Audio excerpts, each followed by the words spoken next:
Today is April 22nd, 2013, and I'm at the archives of the Jewish Historical Society of Fairfield County, and today I had the opportunity of interviewing Jeanne Klein, a native of Stanford.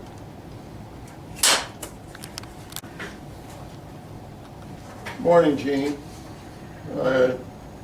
Tell me a little bit about yourself. What is your full name?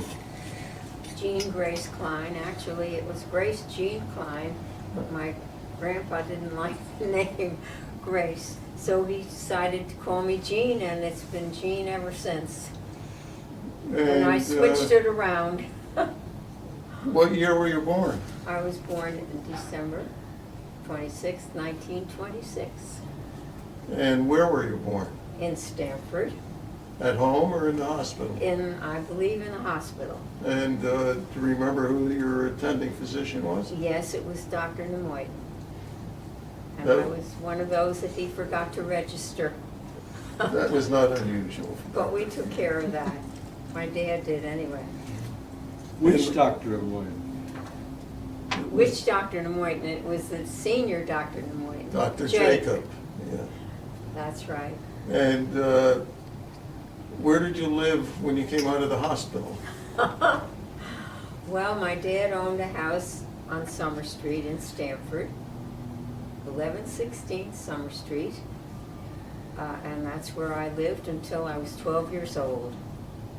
And then for a few years we rented homes.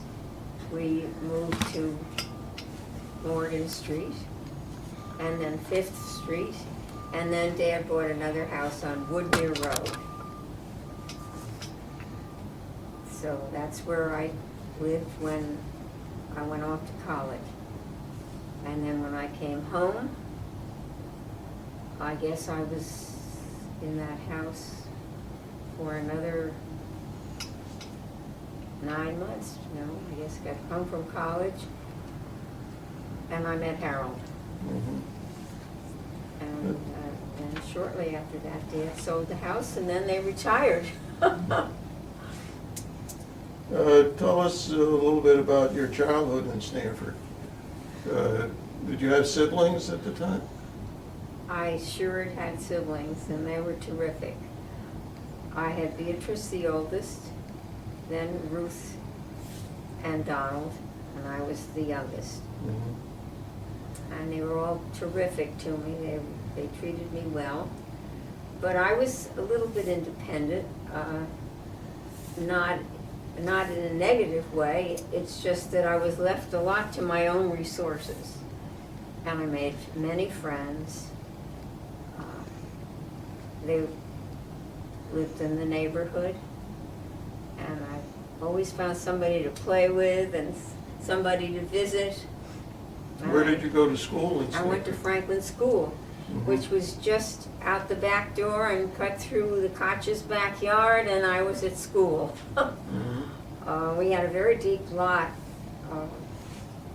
Our house was set back from the road, and then there was quite a bit of property that extended to the line where the back door neighbors were, and I just went over the little hill and down, and it was close.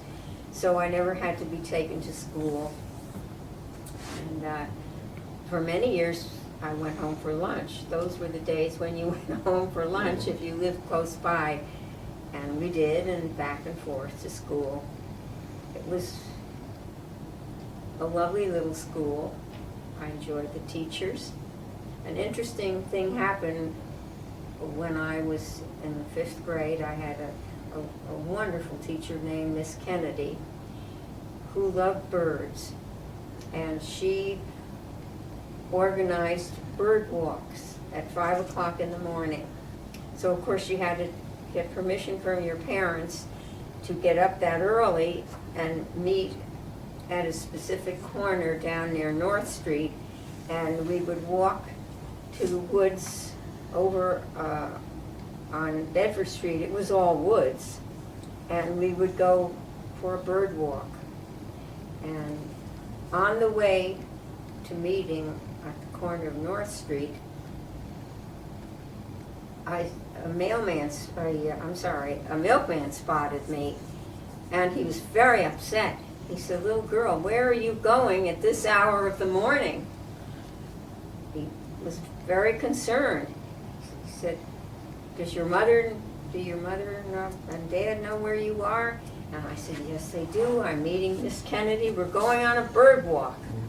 So until he saw me joining the group, he didn't leave. And then, of course, he went on his way, and so did I. But those were the days when people really cared. Yes. And when they delivered milk. That's right.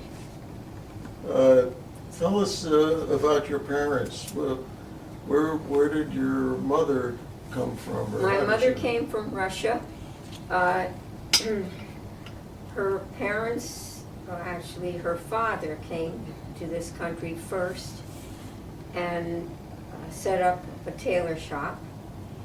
And then the rest of the Camp family came along. She was about 3 years old, I would say, as my memory serves me.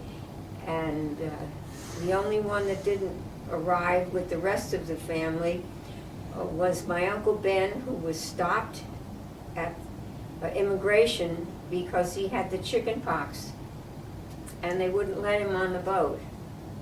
And so I was told. And so he went back and stayed with his grandparents until he was better, and then they sent him along, and he arrived here.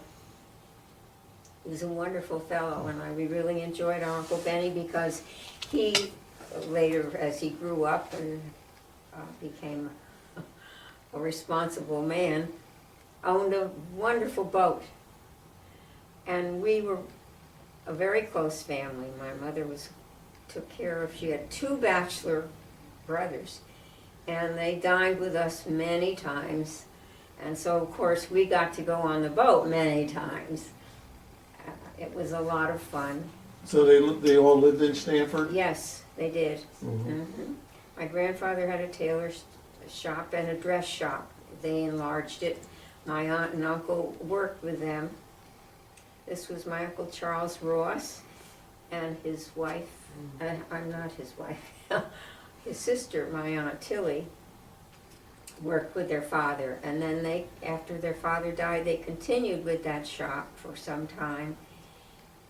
And then later on, my uncle established his own very lovely store on Summer Street across from the Y, which was the Charles Ross shop.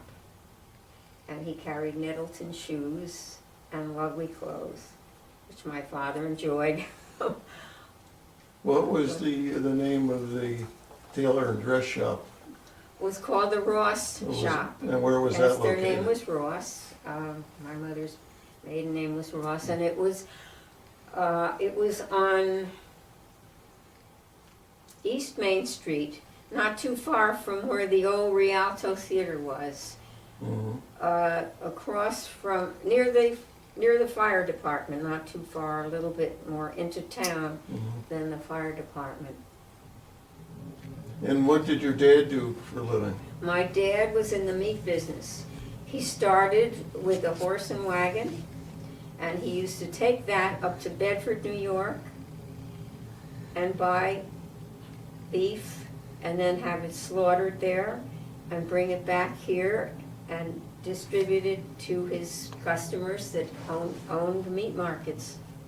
So he was a wholesale meat So distributor. he was a wholesale butcher, and of course then the business enlarged.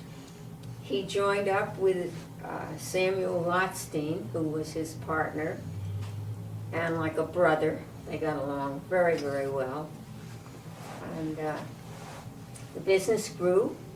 He became known locally and in the surrounding areas. Then What was the name of the company at that time? Sosnowitz and Lotstein.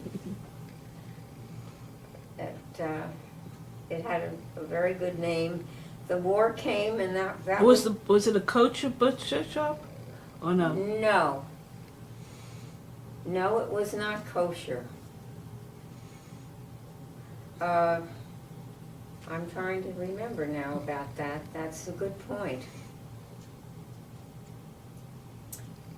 My recollection was that it was not a kosher distributor. Well, I have to look into that. I'm trying to, well, we kept a kosher house when I was very young and my grandfather was still alive. Because my dad felt that if he never did come to our house, but my dad said he should always be welcome in our home. And therefore, we're going to keep a kosher house until he's no longer with us. Mhm. And then after that, after Zadie died, we had all sorts of things that we never had before. And we were not kosher anymore.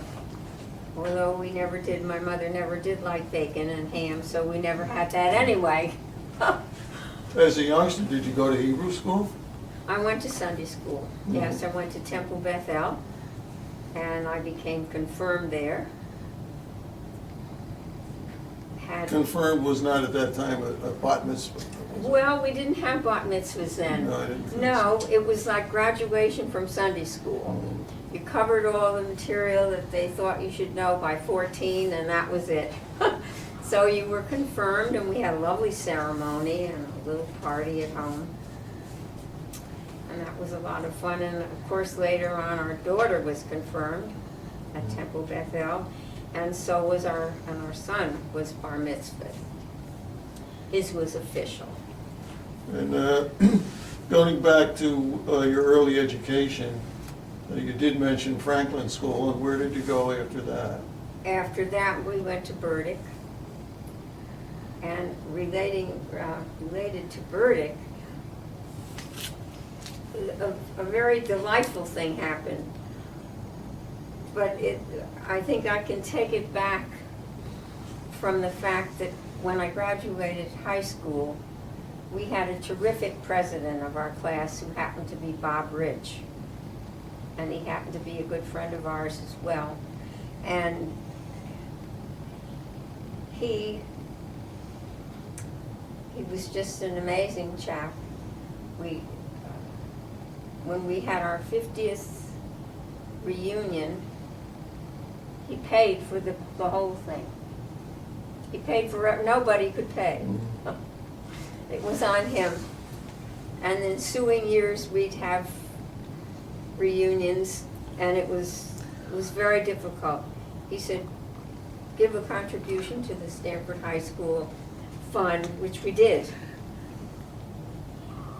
And just recently, unfortunately, he passed away, and everybody was very, very sad. So you graduated in his graduating class? Yes. Mm-hmm. Yeah.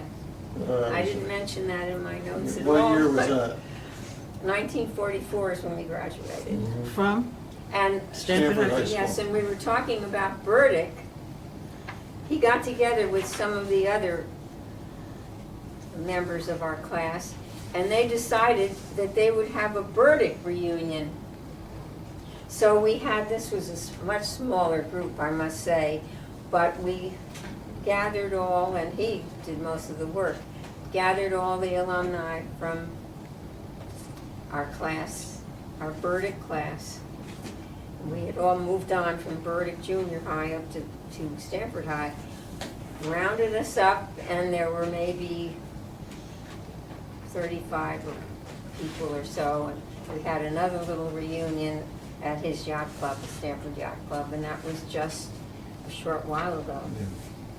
About 3 years ago. What do you remember? What did Stanford look like at that time when you were? Stanford was a small town. It really was. When I went to college, I think we had just had they had just done the word escapes me. When they had everybody up, what's the word? Yeah, I'm embarrassed, I can't think of the word. for when they counted all the citizens of Stamford. Census. The census, hooray, thank you. When they had the census, and I went off to Colby, I think we were about 75,000 in Stamford at that time. And it certainly has grown since then. Yeah, I think today it's about 120.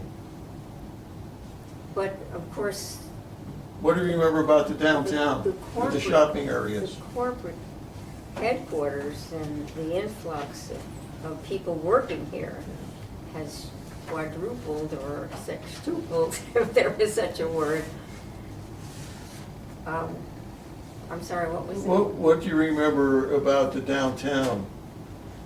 How different it was? I remember all the stores that we used to go to and how it was very different. Of course, they shut off the whole east edge of Main Street, town, yeah. yes. And, What stores do you The remember? You theaters. said you well, my aunt was the manager of the Lorelei.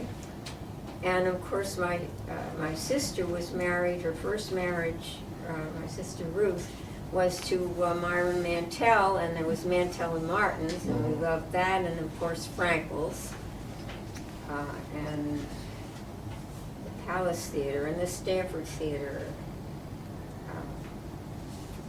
and the little corner there, and then around the corner onto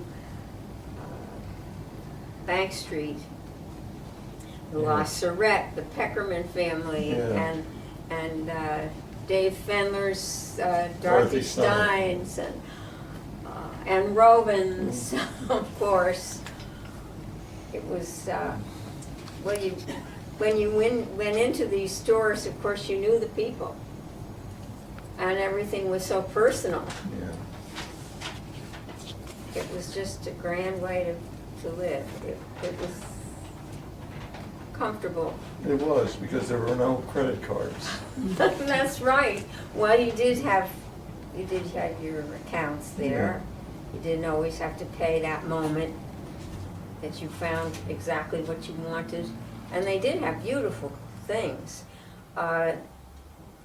Everything was made so well in those days. Well, everything then was made in the USA. That's right. And everything was made to last. It was a different world. Well, getting back to the times in school, did you find any anti-Semitism either in grade school or junior high or high school or There was college? one incident when I was sledding in the woods on Bedford Street, opposite First Street. There was a terrific hill. And we used to go up there and climb up the hill with our sleds, and we'd slide down, and at the bottom there was a little bit of a pond, but in the winter it was frozen over. We did get some pretty severe cold winters, but as kids we were out there and with our sleds and doing our thing, and I'm on the way, I'm at the top of the hill there, and some little girl that I didn't know, she asked me my name, and I told her. And she said, "Are you Jewish?" And I said, "Yes." She said, "Oh, I don't think I'm supposed to play with you." That was the only That was time in growing up that I ever heard that. She said, "Well, I'm Catholic." And she said, "I don't think I'm supposed to play with you." Which I know your family has been very involved with Temple Bethel since its early days in Stamford. Can you That's tell right. us about that? Yes. My children wrote a song about it when I was so involved with the temple. And they had to go to Sunday school, and Bob was training for his bar mitzvah. He made up a song about at the temple every day of my life. It seemed like that to him. Well, how about in the early days of But the now establishment? now when he writes any music, it's on a disc. Our son is another subject, which is quite interesting. Well, let's talk about About me? the establishing Temple Bethel. But in Stanford. at Temple Bethel, the way back, my Uncle Haim was on the very first committee. This is Hyman Sosnowitz, grandfather of Alan, that everyone is familiar with lately in town. He's one of the last, he and I are the last survivors around here. They organized Temple Bethel. It was established. They had a building, a lovely building, at the bottom of Strawberry Hill where it meets with Prospect Street. And that was very important. And of course my dad, being a little bit younger, was than Hyman, I don't think was as active in that initial formation, but he was one of the first members, family members, to join Temple Bethel. And a lot of our life revolved around it. And as I was growing up, I attended Sunday school there, and as I said, I was confirmed.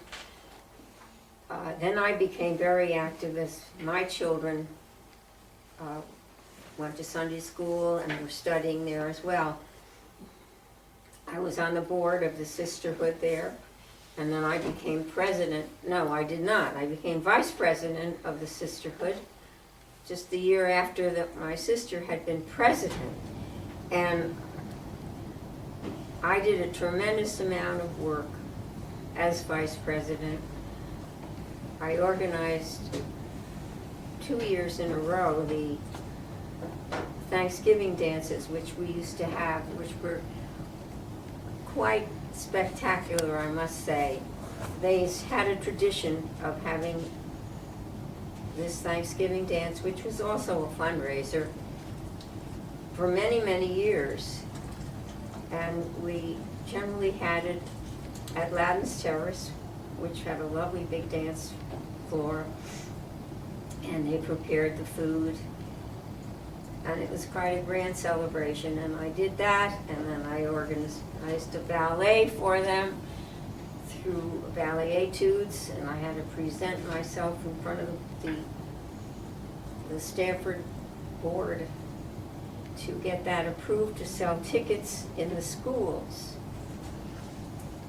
which turned out to be a beautiful affair, and many children in Stanford got to see a ballet that had never seen a ballet before.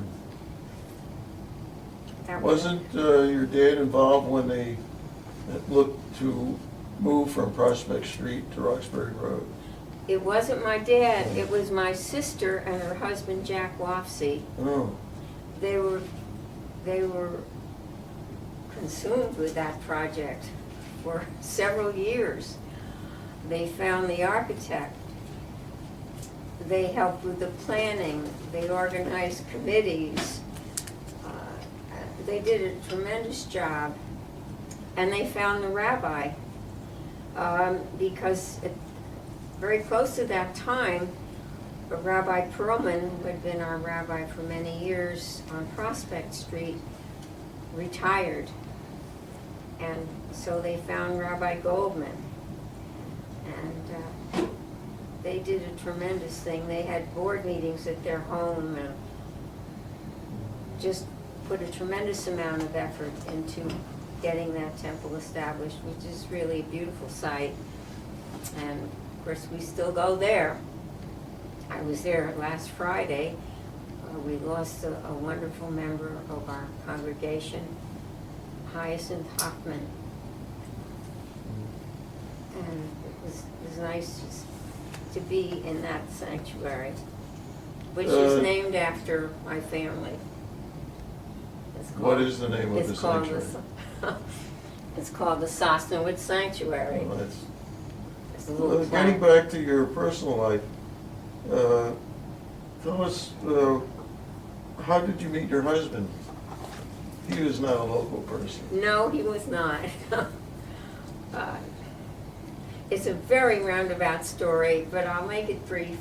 It's just so coincidental that a cousin of mine went to the University of Michigan, and she met a girl there who knew another girl in Manhattan and she introduced that gal to my sister through the phone, and that's how and Harold met that girl at the USO in New York, and when he came up to the naval establishment in Norotan Heights, which is part of Darien, between Darien and Stamford,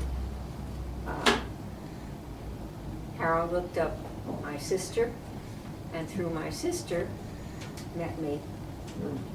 So. What year was that? That was in 1945. And were you married in Stamford? We were married in Stamford. Harold was being transferred, so we were married on a Wednesday. It was a small wedding, and it was hastily arranged, but it was very nice. And I remember getting the wedding dress was really a chore because so many factories were geared to making things for the war. Everybody was in that business was making uniforms or something that had to do with the war effort. And so the lady at the French shop made several trips to Manhattan to find a dress that I was married in. I never liked it particularly, but it served the purpose. So we took my mother, bustled around, and we got me all put together, and we were married at home on Woodmere Road in the house in the living room. Mr. Raccanello came up and built a little chuppah out of flowers for us in the living room and in front of the fireplace. And who was the officiating rabbi? Rabbi Truman. He was still there. Tell us a little bit about your children. Where do they live? Well, we have two. We have Robert, we call him Bob, is an actor. He lives in California and Los Angeles, and his very first job, he was discovered in a group in Manhattan by Martin Charnin, and we put him into Annie on Broadway. So he started where most actors want to end up, but that was his first big break, and he was there for 3 years in that show. And then, of course, he was freelancing and finding agents and so forth. He did a lot of small small theater in Manhattan. And then he headed out to the West Coast, and he ended up doing primarily, still does some on-screen things for TV and commercials and whatever comes along. Primarily, though, voices for animation. And he's been doing quite a bit of that for several years. And generally, when he gets into something, it's usually, if it's not just a short video thing, it's generally one of the main roles, thank goodness. And he's waiting now. He's going to be in another Digimon series, but that's coming up this month, end of the month. So that's so much for Robert. And Sue Ellen, she went to Bradford Junior College, then graduated from the University of Connecticut, got her master's at in Vermont. I can't think of the name of the college in Vermont. We'll get back to that. But she got her master's in Spanish. She became a Spanish teacher at a private school.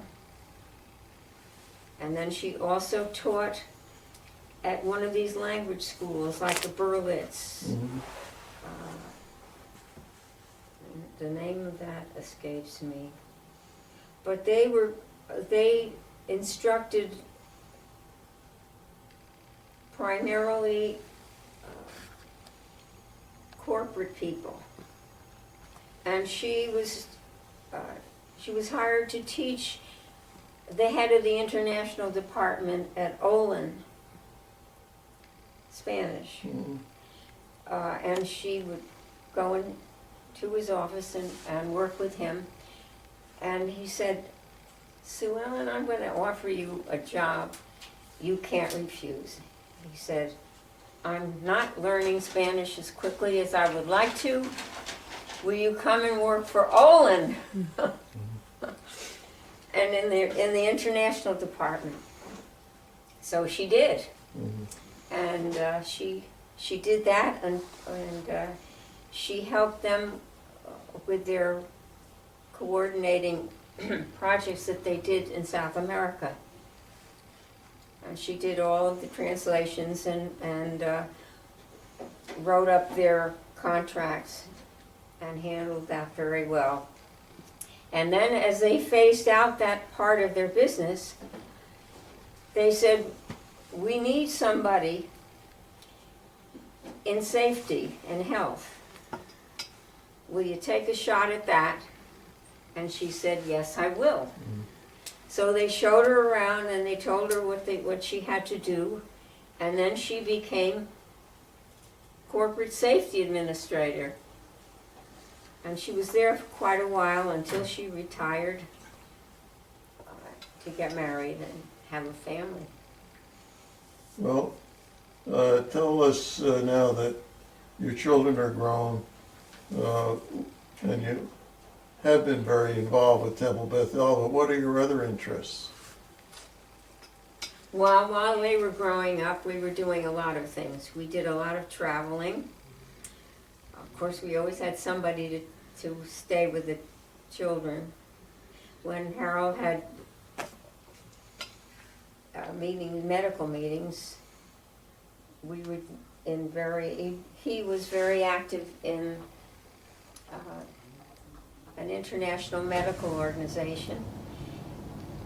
And so I would go along, and then wherever the meeting was, be it the year we went to Spain, that was one of my hobbies, was studying Spanish. I happened to be elected president of the auxiliary. I had been on the board of the auxiliary of this international medical organization. And they made me president. And then the meeting was in Spain, so my Spanish came in very handy at that time. But I did have a lot of other activities that I enjoyed through the years outside of the house. And Were you involved in any of the other organizations other than with the temple? I was, yes. As I said before, we talked about my being vice president. Well, when I was president of the auxiliary, I decided not to take over the presidency, which I was in line for at the temple, because there was just so much I can do. And when I was president of the auxiliary, it meant that I had to write letters. I had responsibilities there. And we had a scholarship fund, the auxiliary did, to encourage doctors to go into the field of proctology, which my husband was very much involved with. And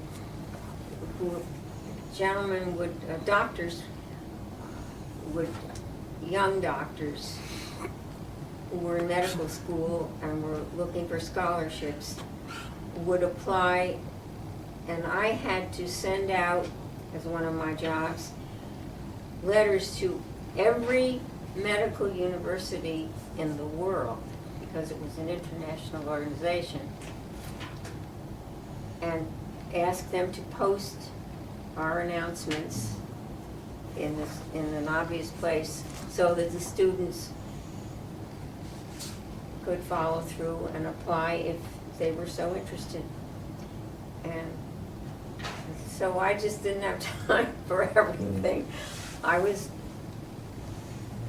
And of course I have my household to run and You involved in boating or in golf? we owned a boat. That took a lot of time too. That was great. We owned that boat. Well, first we shared the ownership of a boat, and then we bought our own boat. And we had that for, I guess, just about 10 years. Mhm. So that was how we spent summers, was going out on the boat. We kept it at the Halloween Yacht Club, and we were involved there socially, which was a nice connection. Tennis or golf? Or any? Well, it was interesting. All my family were golfers. My dad was one of the charter members of the Rock Rimmon Country Club.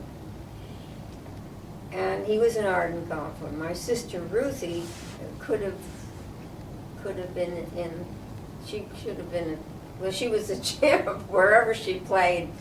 She actually was involved at first, before we had Rock Rimmon, at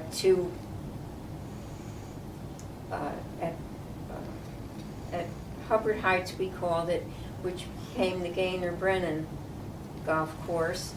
And my brother, who was an enthusiastic golfer as well, was the one who fought tooth and nail, along with a committee that he formed, including Gaynor Brennan, when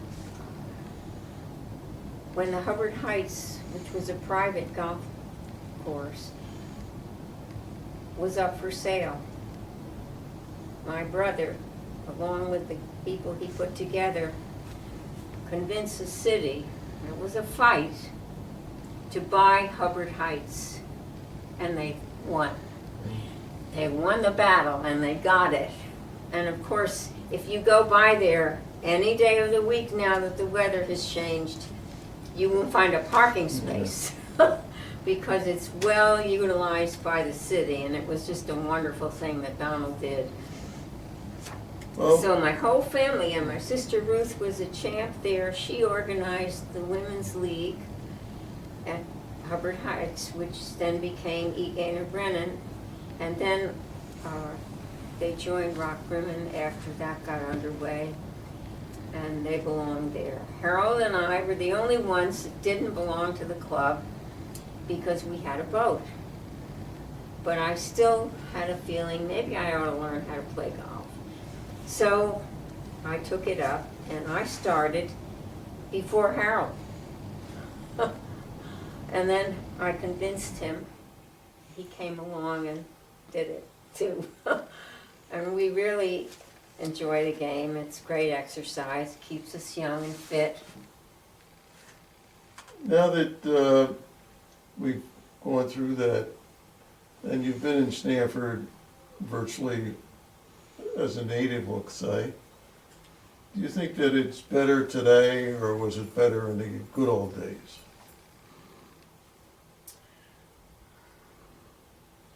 That's a tough question because there are pluses and minuses.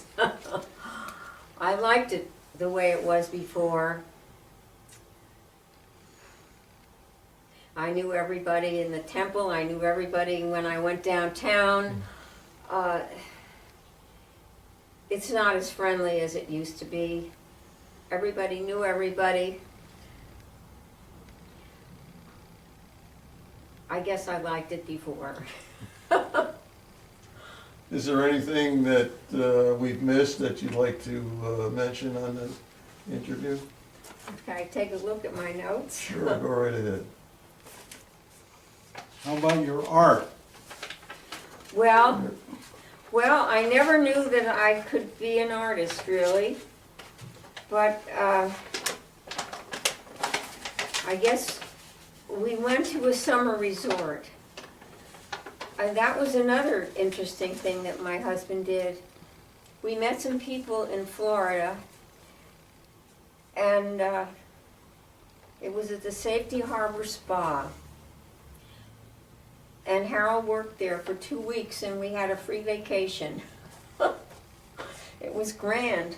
And while we were there, we ran into a man from Tamament, which was a very, very interesting resort. They had young actors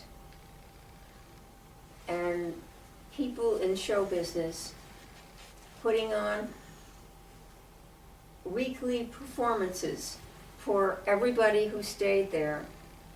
And they had a medical department. They had a huge number of people who came to Tamament in the summer, be it for the season, for 2 weeks. They even had a little area, an extension of the resort area that were bungalows where people actually came for the season. And I totally forgot about it until you mentioned that, and it was so interesting because Harold, when we met these people in Florida, they were involved with Tamament, and they asked Harold if he would like to have 2 weeks in the country up in the Poconos next summer. He said, well, tell me about it. And they said, well, you have to work every morning because we have sick call for anybody that needs medical help, and then the rest of the day is yours. So I think that's when we really started playing golf, Harold, I think. I see him over there. And You mentioned about your art, and we didn't talk about that. yes, they had art classes at Tamament. So it happened to be in the afternoon, the two of us went, and neither one of us knew we could do much of anything, but they gave us all the supplies and a canvas, and we started painting a scene that we selected from, and there were lots of pretty places all around, and I started painting, and lo and behold, before I knew it, I had a decent painting there. I never dreamed I could do that. And Harold turned out something rather nice as well. So when I got back to Stanford, I mentioned it to my uncle Charles Ross, that has the clothing store, and he's an artist. He was a wonderful artist. And he said, well, in the fall, we're going to get you into an art class. Well, by the time he got around to it, there weren't too many places left in the beginners. So I ended up in an art class for experienced artists with Remington Arthur, who was a famous portrait painter.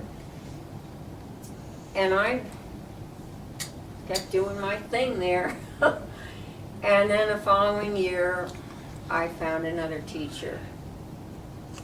Her name was Ruth Spiegel. She was a terrific teacher. We met at the Roxbury Church in their little assembly hall.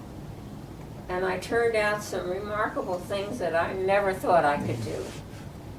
And I ended up decorating my walls, and we were at about that time, we were moving from Glenbrook to West Hill Road. We had bought a piece of land and we were having a house built. And I decorated our walls with paintings. And you're welcome, Lester, to come up anytime, and I'll be happy to show you my paintings. We'll go up with the camera.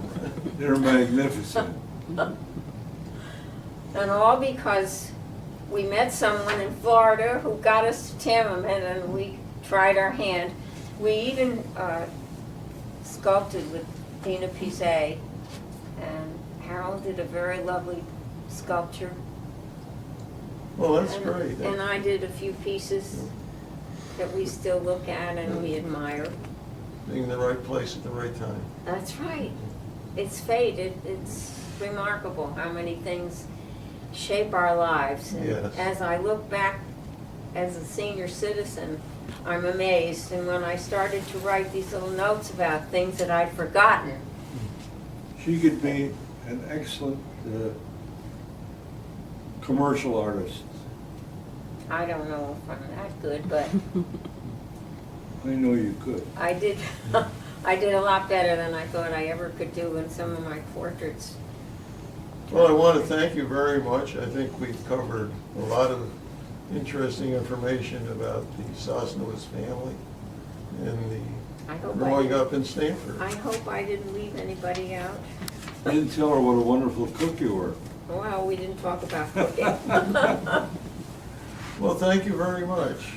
We appreciate It was a pleasure. you're finally getting together with us to tell your history. Well, now you see, I had a very, very busy life, Lester. Yeah, and that's what keeps you looking so young. Thank you.